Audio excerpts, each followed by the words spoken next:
السلام علیکم پیارے یوٹیوب ساتھیوں، میں ہوں مخدوم اعجاز حسین اور آج آپ کی خدمت میں ایک نئے عمل نئی ویڈیو کے ساتھ حاضر ہوا ہوں۔ انشاءاللہ آپ خیریت سے ہوں گے۔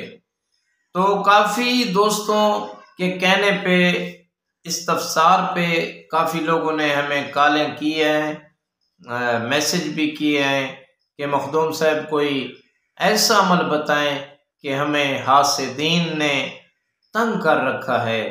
سب سے زیادہ حسد رشتہ دار کرتے ہیں۔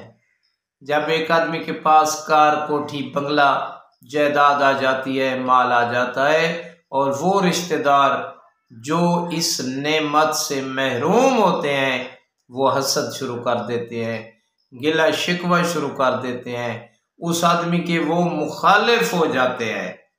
تو کافی لوگوں کے استفسار پر کہنے پر میں یہ ویڈیو بنا رہا ہوں کہ لوگ ہم سے حسد کرتے ہیں، کوئی ایسا طریقہ بتائیں کہ لوگ ہم سے حسد کرنا چھوڑ دیں۔ تو میں نے کہا دوستو یہ تو ہو نہیں سکتا، ہٹ جائے، جو لگ گیا ہے وہ لگ گیا ہے، وہ پیچھے لگا رہے گا۔ لیکن میں ایک علاج ضرور بتاؤں گا کہ وہ جتنا حسد کریں گے آپ کی ترقی زیادہ ہوگی اور وہ نیچے جائیں گے۔ ہاں، ایسا عمل ہے کہ حاسدین نیچے جائیں گے، جس کو اللہ نے نعمات سے نوازا ہے وہ اوپر جائے گا۔ اس عمل کا سہارا لیں۔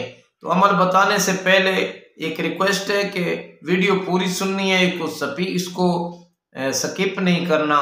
جو بھی مس کرے گا، سکپ کرے گا، اس کو ہمارے عمل کی اجازت نہیں ہے، اور ہر اس آدمی کو اجازت ہے جو ہمارے کرنی چینل کو سبسکرائب کرے اور ایک خوبصورت کومنٹ لکھ ڈالے، اس کو اس عمل کی اجازت ہے۔ تو آئیے دوستو، اب ہم اپنے عمل کی طرف چلتے ہیں۔ وہ عمل ہے کہ آپ نے 110 بار بعد از نماز صبح تسبیحات اربع پڑھنی ہے۔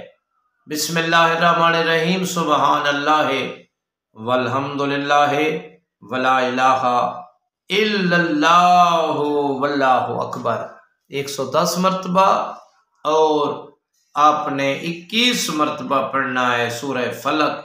بسم اللہ الرحمن الرحیم، قل اعوذ برب الفلق من شر ما خلق ومن شر غاسق اذا وقب ومن شر النفثات فی العقد ومن شر حاسد اذا حسد۔ یہ 21 بار آپ نے پڑھنی ہے، اول و آخر 11 بار درود شریف اور 110 مرتبہ تسبیحات اربع بعد از نماز صبح۔ یہ پڑھیں، گارنٹی ہے انشاءاللہ حاسدین اپنی آگ میں جل کر مر جائیں گے۔ آپ کو تنزلی نہیں ہوگی، ان حاسدین کو تنزلی ہوگی، اور آپ کی ترقی کی راہیں مزید کھلتی جائیں گی۔ تو آخر میں میری یہ دعا ہے کہ اے اللہ ہمیں راہ مستقیم پر قائم رہنے کی توفیق عطا فرما۔ کروڑوں درود و سلام ہوں محمد و آل محمد علیہ السلام پر۔ اللہم صلی علی محمد و آل محمد۔